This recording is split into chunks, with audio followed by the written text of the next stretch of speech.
Sometimes the engine that refuses to start is only waiting for the right pair of hands. And sometimes so is a heart.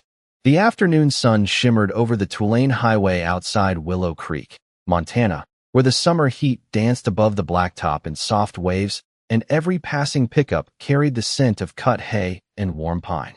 A deep blue 1967 Ford Mustang Fastback sat motionless on the gravel shoulder, its polished chrome reflecting the golden light like a memory that refused to fade. Steam curled gently from beneath the hood as Victoria Sterling stood beside the car with her sleeves rolled to her elbows, frustration quietly replacing the confidence that had built one of America's fastest-growing technology companies.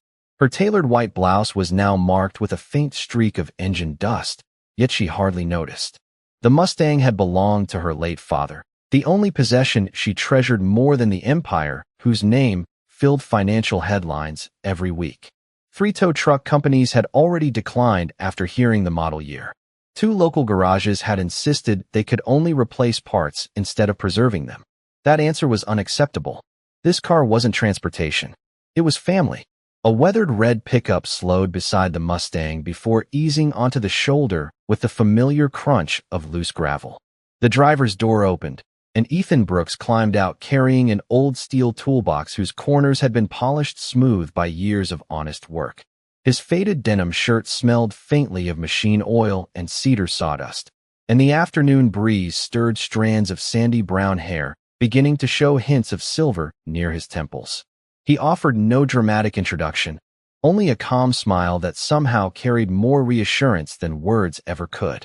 "Looks like she's asking for a little patience," he said, glancing toward the engine instead of the woman. Victoria folded her arms carefully. "I've already been patient for 3 hours." Ethan nodded once. Classic Mustangs usually appreciate that.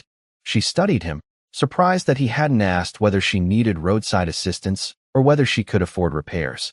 Instead, he crouched beside the front bumper, listening before touching anything, almost as if the old machine were telling him its story.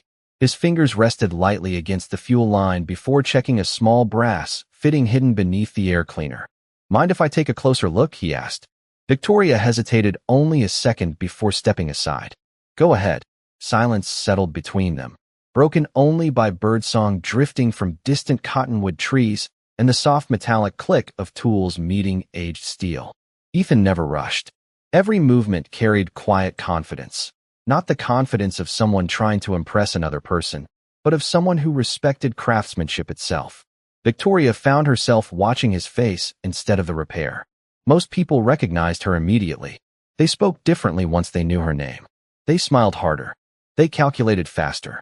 Yet this stranger hadn't asked who she was, where she came from, or what she did for a living. To him, she was simply another traveler with a car that deserved care.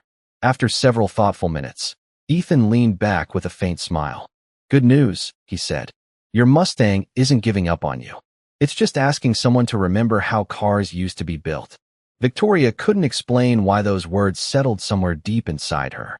For the first time in years, someone had looked past her title, past her reputation, and spoken only to the person standing beside the road. Neither of them realized that this quiet roadside repair had already begun restoring something far more valuable than a 60-year-old automobile. Ethan tightened the small brass fitting with deliberate care before wiping his hands on a clean shop towel that had already seen years of honest work. He turned the ignition key halfway, listening instead of forcing the engine to respond. The fuel pump hummed softly, followed by a gentle cough from beneath the hood. He smiled to himself. "There you are," he whispered, almost as if the Mustang had simply needed someone willing to listen. Victoria watched him with quiet curiosity. Every mechanic she had met over the past decade had talked about replacing expensive parts, upgrading systems, or ordering new components.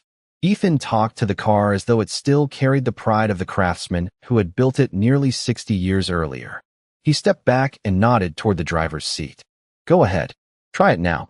Victoria slipped behind the wheel and wrapped her fingers around the familiar steering wheel worn smooth by decades of memories. She turned the key.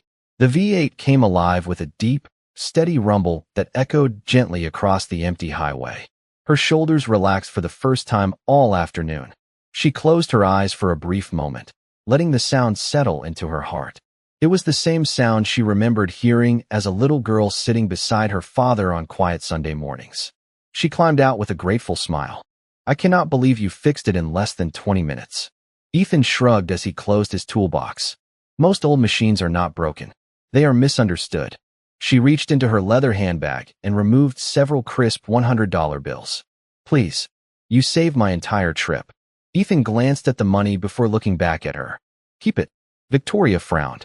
You have no idea what my afternoon was worth. Maybe not, he answered calmly, but I know what 20 minutes of my time was worth. She tried again. Then let me pay for your expertise. He smiled politely. If you really want to thank me, promise me you will drive her instead of hiding her in a climate-controlled garage. The unexpected answer caught her completely off guard. She slowly lowered the money back into her purse. No negotiation. No awkward performance. No attempt to impress her. Just a simple request that honored the car itself. A warm breeze carried the scent of wildflowers across the roadside, while distant wind chimes drifted from a nearby farmhouse. Ethan looked toward the horizon, where the late afternoon sun had begun its slow descent. I should get back, he said. My daughter gets out of summer art camp in about an hour, and she hates waiting. Victoria noticed the softness in his voice the moment he mentioned his child. It was different from everything else he had said, lighter somehow, carrying the unmistakable warmth of a father, whose greatest title had nothing to do with work. You have a daughter? She asked. Emily, he replied with quiet pride. She is 10. She thinks every old car has its own personality. Victoria smiled before she could stop herself. She might be right. Ethan laughed gently. She usually is. As he climbed into his faded pickup truck, he gave the Mustang one final glance, not with ownership, but with respect. Victoria remained standing beside her father's cherished car long after the red pickup disappeared around the bend. She realized something unusual had happened during those few quiet minutes beside the highway. For the first time in many years, someone had left her company without asking for a business card, a photograph, an investment, or a favor. All he had taken with him was an empty toolbox and the satisfaction of helping a stranger.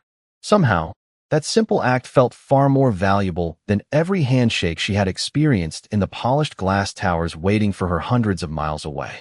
Victoria had planned to leave Willow Creek before sunset, but as the miles passed beneath the Mustang's tires, the steady rhythm of the engine kept reminding her of the quiet mechanic whose hands had restored more than an old fuel line. 20 miles outside town, she pulled into a scenic overlook, stepped out into the cool evening breeze, and listened carefully. The engine sounded healthy, but something inside her insisted the restoration deserved more than a roadside repair.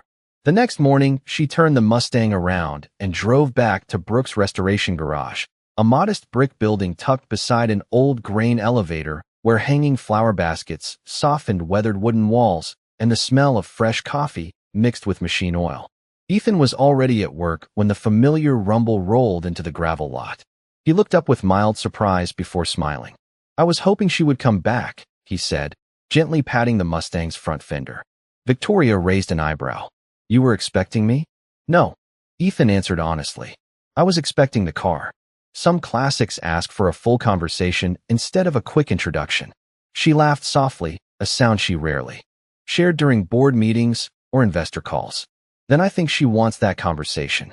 Ethan walked slowly around the Mustang, studying every reflection, every trim piece, every tiny imperfection with the careful eyes of someone reading a treasured family letter. She has been loved, he said quietly, but she deserves to be remembered, not just maintained. Victoria folded her arms as morning sunlight poured through the open garage doors. Can you restore her? Ethan nodded. Yes, properly. It will take several weeks because I do not rush history. Before she could answer, a cheerful young voice echoed from the office doorway. Dad, I finished my painting. A little girl with bright blue eyes and a ponytail hurried across the concrete floor, carrying a canvas nearly as large as her torso. Emily Brooks stopped when she noticed the visitor. Oh, sorry. Ethan smiled warmly. Emily, this is Victoria. Emily offered an enthusiastic wave. Hi, is that your Mustang? Victoria nodded. It belonged to my father. Emily stepped closer, her expression instantly changing from excitement to gentle understanding. My dad says old cars help people remember the ones they miss. Victoria felt her throat tighten. She looked toward Ethan, who simply shrugged with an embarrassed smile. She hears me talk too much. Emily held up her painting.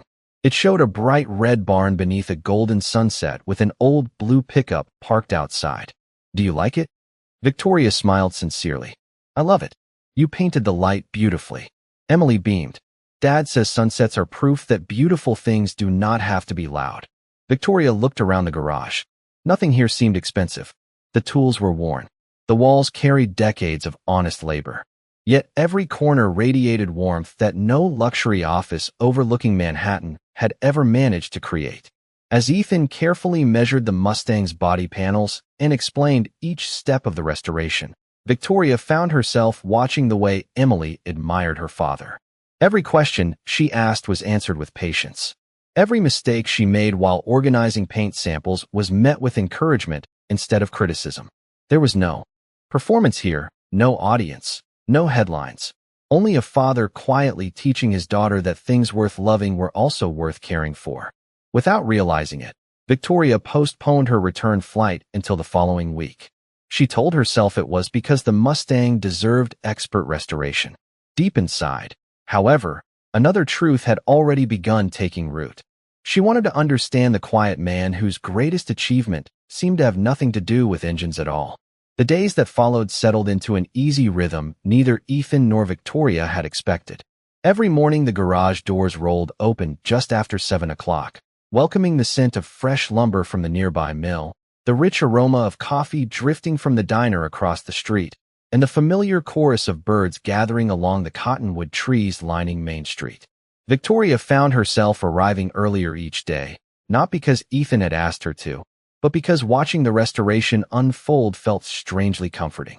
Ethan believed every classic automobile deserved respect before repair.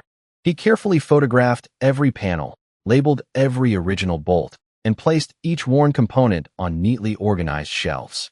If you rush restoration, he said one quiet morning while polishing an aging chrome trim piece, you erase the story that brought it here. Victoria watched him hold the weathered part beneath the sunlight pouring through the garage windows. That sounds like advice for people too, she replied. Ethan smiled without looking up. Maybe it is. Emily sat nearby at a wooden table, finishing a watercolor painting while soft country music played from an old radio balanced on a toolbox. Every few minutes, she wandered over to ask questions about the Mustang. Why do you save the old parts if you can buy new ones? She asked. Ethan handed her a faded emblem that had once decorated the dashboard. Because some things deserve to grow old with dignity. Victoria quietly repeated the sentence in her mind.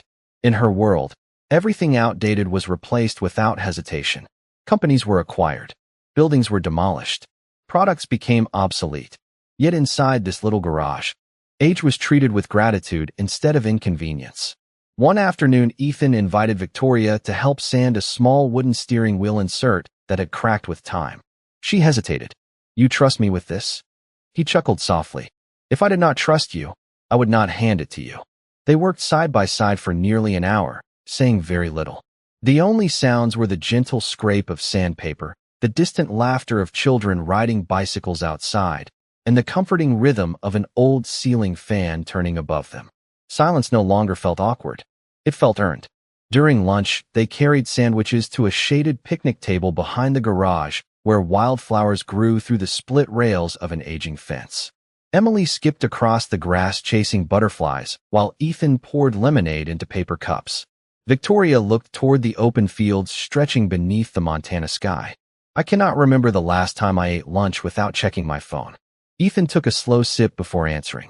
Maybe that is because someone else has always been waiting for your attention. She smiled faintly. You make life sound much simpler than it is. No, he said gently. Life is usually simple. We just become very good at making it complicated. His words lingered with her long after the conversation drifted elsewhere. Late that afternoon, they installed the freshly restored steering wheel together. When the polished wood settled perfectly into place, Victoria ran her fingertips across its smooth surface. It looked almost new, yet the tiny grain lines still carried decades of history. Ethan stepped back with quiet satisfaction. See, he said, you do not erase the past to give something a future. Victoria looked from the steering wheel to the man standing beside her. For reasons she could not fully explain, the restoration no longer felt centered on the Mustang alone. Day after day, piece by piece, two people from completely different worlds were also finding the courage to repair parts of themselves they had believed would remain broken forever.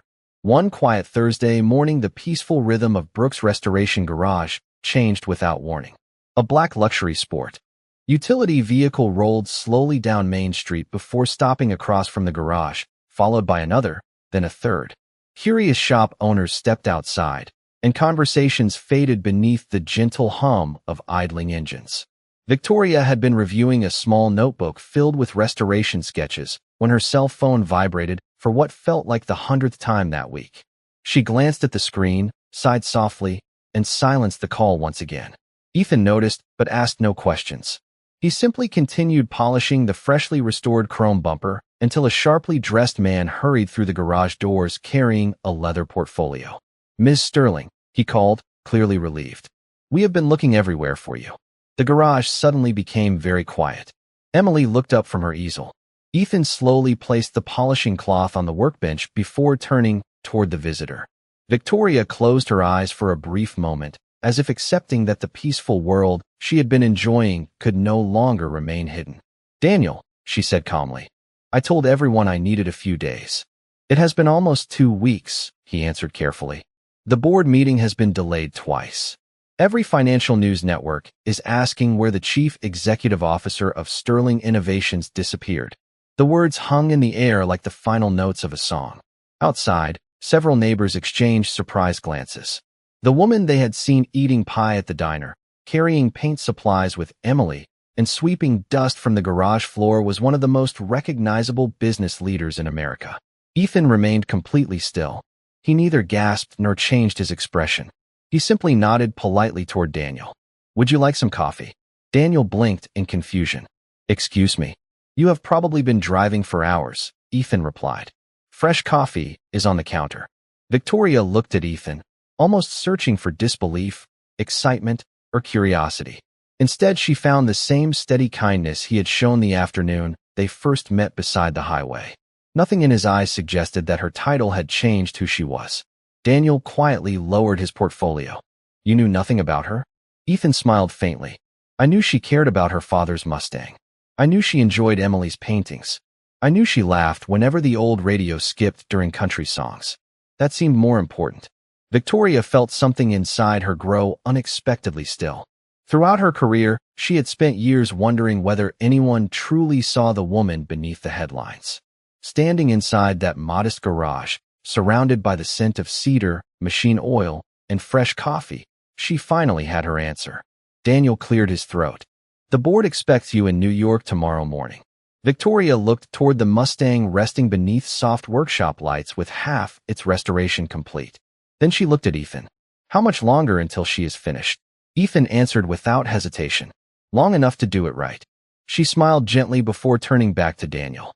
"Then they will have to wait one more day." After Daniel reluctantly left, silence settled over the garage once more. Emily broke it first. "So, you are a really important boss?" Victoria laughed softly. "Sometimes people say that." Emily tilted her head. "Dad is important too." Ethan chuckled quietly while returning to his workbench.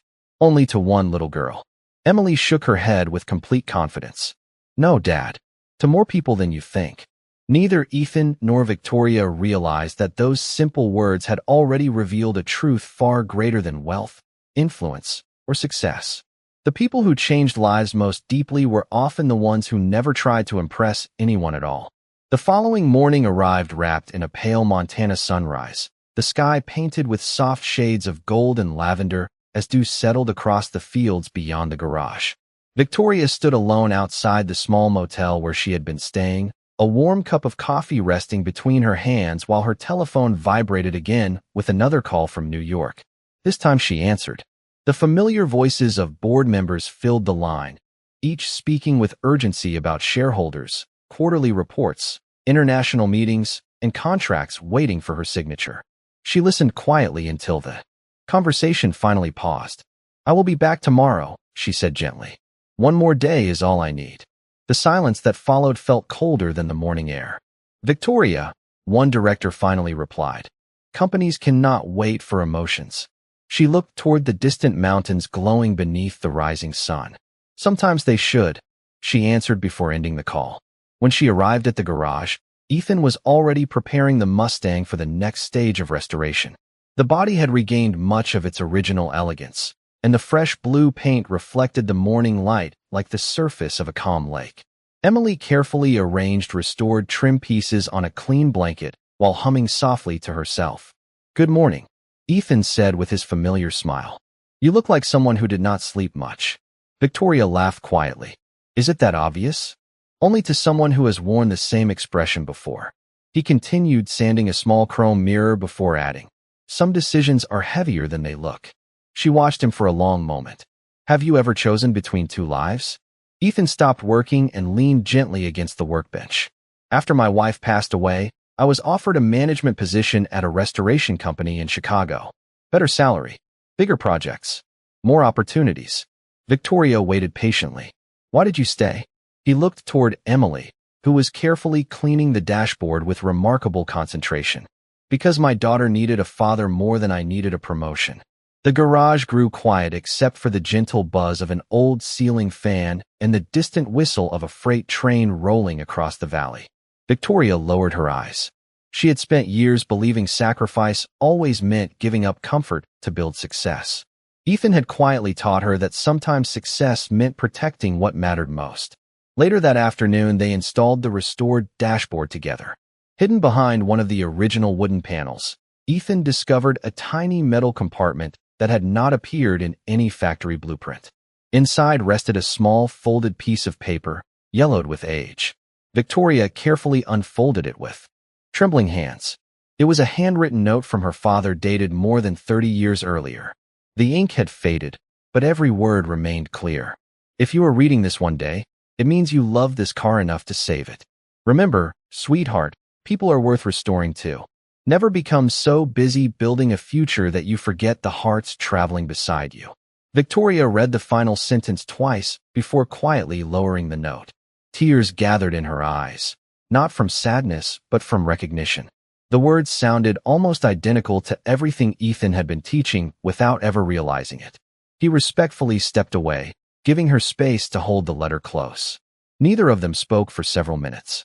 Outside, the late afternoon breeze carried the scent of fresh rain across the open fields while the nearly restored Mustang stood silently beneath the workshop lights, as if it had faithfully protected one father's final lesson until another father was ready to help deliver it.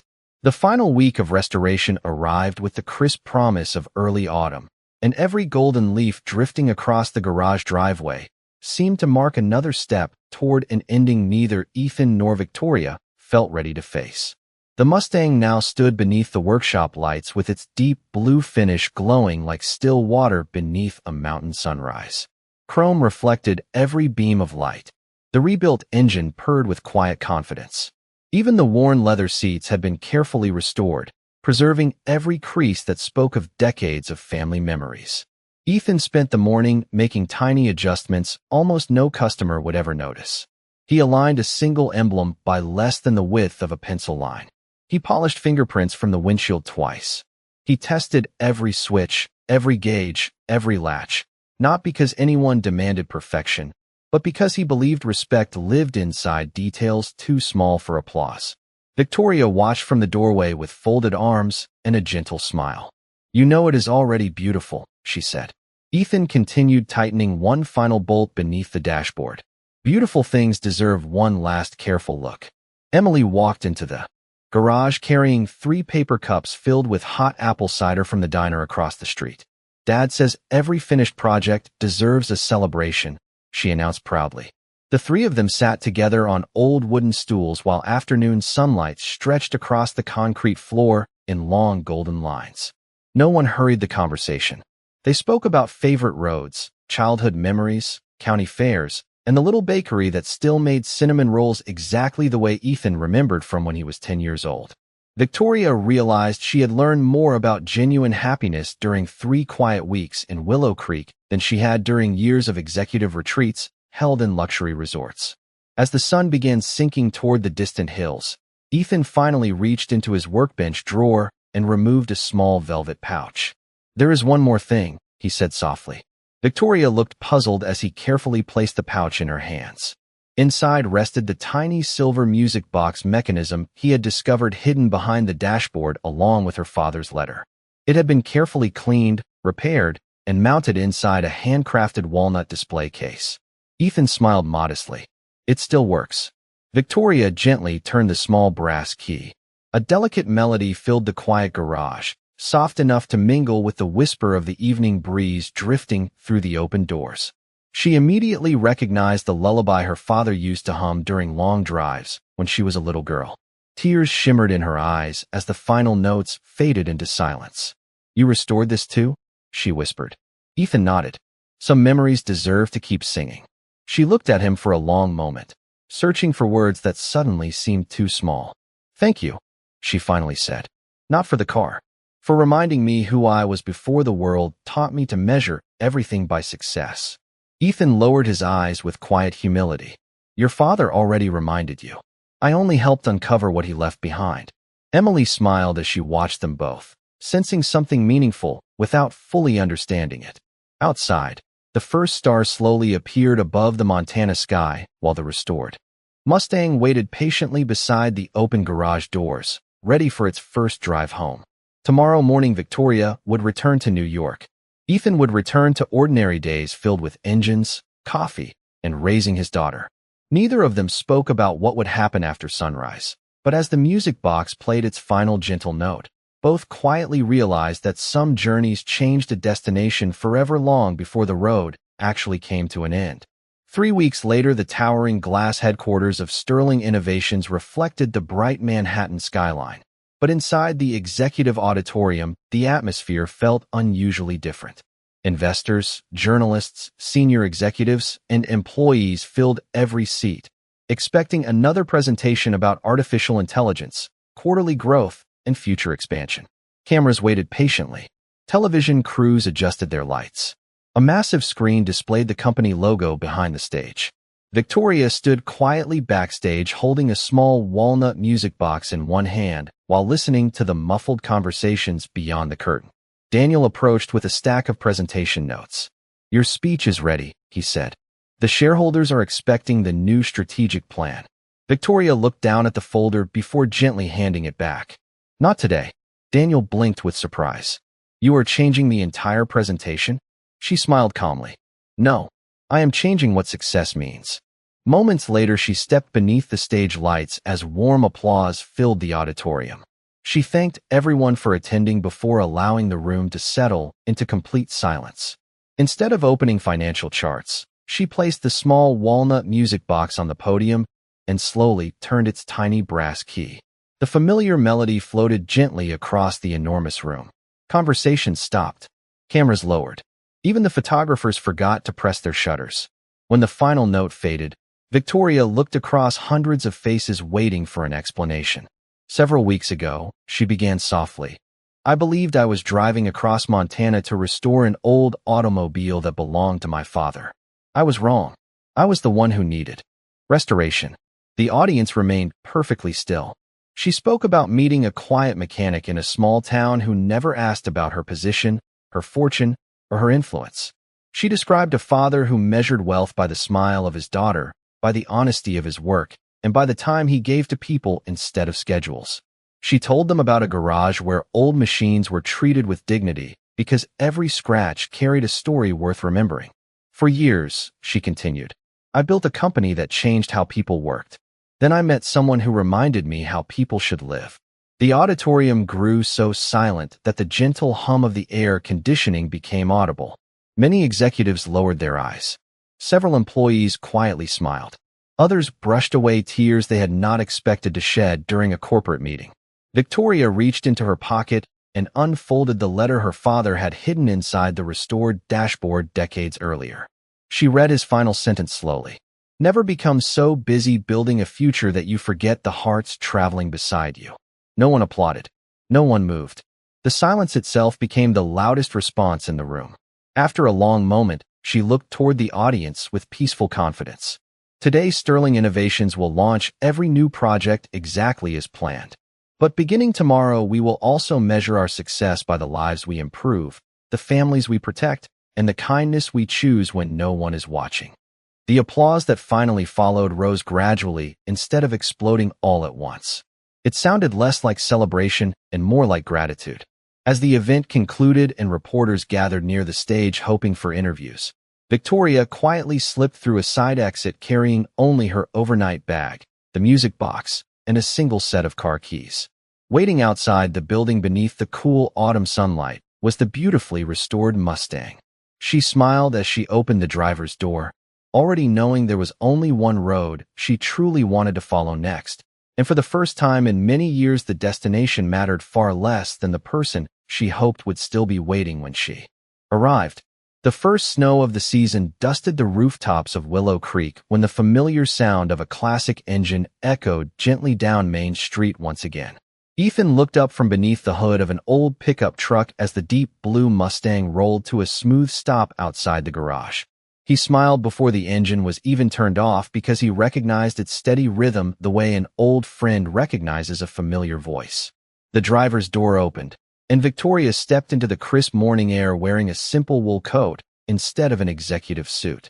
There were no security vehicles waiting nearby, no photographers, and no assistants carrying schedules. Only one small suitcase rested in the trunk beside the walnut music box. Emily rushed through the garage doors the moment she saw her. "You came back." Victoria laughed as she knelt to hug her. "I promised I would." Ethan walked over with the same quiet smile that had greeted her beside the highway weeks earlier. "I thought New York might decide to keep you." Victoria looked around the little garage where sunlight filtered through old windows and the scent of fresh coffee mixed with cedar and machine oil. "New York kept my office," she answered softly. "It never kept my heart." For a long moment, neither of them spoke. They had both learned that the most important conversations rarely began with perfect words. Ethan finally broke the silence. "How did the presentation go?" Victoria smiled. "Better than any quarterly report I have ever delivered." She reached into her coat pocket and handed him a folded newspaper. The headline praised the company's new vision of leadership built on people instead of profits alone. Ethan glanced at it briefly before folding it closed again. "I am happy for you. You did not read it." "I do not need to," he replied gently. "I already know the person who wrote it." His answer brought tears to Victoria's eyes because it reminded her once again that he had always seen the woman before he ever knew the title. Emily slipped her small hand into Victoria's. "Are you staying for lunch?" Victoria looked at Ethan before answering. "Actually, I was hoping to stay longer than that." Ethan tilted his head with quiet curiosity. Victoria took a slow breath. "I spent years searching for bigger buildings, bigger opportunities, and bigger accomplishments. Then I found a small town that reminded me life grows strongest in ordinary places." She looked toward Emily before continuing. "If you both would have me, I would like to spend more time here. Not because I need to escape my old life, but because I finally found one that feels honest." Ethan's eyes softened. "You do not have to become someone different to belong here." Victoria smiled through grateful tears. "That is exactly why I came." Emily clapped her hands with excitement. "Does that mean you can help me finish my painting after lunch?" Victoria laughed. "I would love that." The three of them walked toward the garage together while gentle snowflakes drifted across the quiet street. The Mustang remained parked outside beneath the clear winter sky, no longer simply a restored automobile, but a reminder that some journeys begin with a broken engine and end with healed hearts. Inside the warm little garage, surrounded by simple kindness and quiet dignity, no one spoke about billion-dollar companies or career titles anymore. They spoke about family dinners, school art projects, spring road trips, and the cinnamon rolls waiting at the diner across the street. Sometimes the greatest miracle is not finding someone who changes your life overnight. Sometimes it is finding people who quietly remind you who you were always meant to be. And as the music box softly played the same gentle melody that had connected one father's love across generations, the little garage grew wonderfully still, because in that peaceful silence, every heart inside already knew it had finally come home. Thank you for watching. Subscribe for more stories of courage, kindness, and second chances, because the people the world overlooks often leave the greatest impact.